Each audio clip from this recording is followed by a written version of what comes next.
প্রতিটা দিনই সুন্দর, প্রতিটা দিনই সুন্দর। কিন্তু আজকে বিকেলটা কেমন জানো, বড্ড মন খারাপ, কেমন কেমন যেন ছিল। কিছু একটা করতে হবে। শরীর খারাপ ছিল অল্প, এই শরীর খারাপের জন্য হয়তো মনটা খারাপ ছিল অনেকটা। কাগজ কলম নিয়ে বসে গেলাম, একটা ছবি আঁকতে হবে, হয়তো মন ভালো হতে পারে। একটা চা খেতে পারলে ভালো লাগতো, রং চা, আদা দিয়ে রং চা। লেবু দিয়ে চা আমার ভালো লাগে না, আমি জানি না মানুষ লেবু দিয়ে কেন চা খায়। চা খেতে হয় আদা দিয়ে, বা এলাচ, দারচিনি, তেজপাতা হতেই পারে, তারপরে লেবু। এত সব ভেবে চা আর খাওয়া হয়নি। না, চা খাবো না, আবার চা খাবো না অনেকদিন।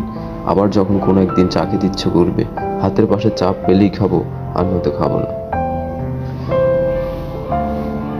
ছবি আঁকতে হবে, ছবির জন্য কোনো রেফারেন্স নেই। আমার মনে হয় না ছবি আঁকতে কোনো রেফারেন্স লাগে। একটা ছবি শুরু করলে ছবি হয়ে যায়, শুরুটাই হচ্ছে আসল ব্যাপার। ছবিটা প্রথমে আপনার মনে আঁকতে হবে, নিজের সাথে মিলিয়ে নিতে হবে, তারপর ছবিটা আঁকতে হবে।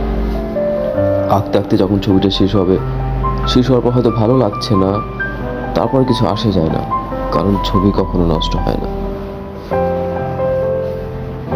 ছবি কখনো নষ্ট হয় না।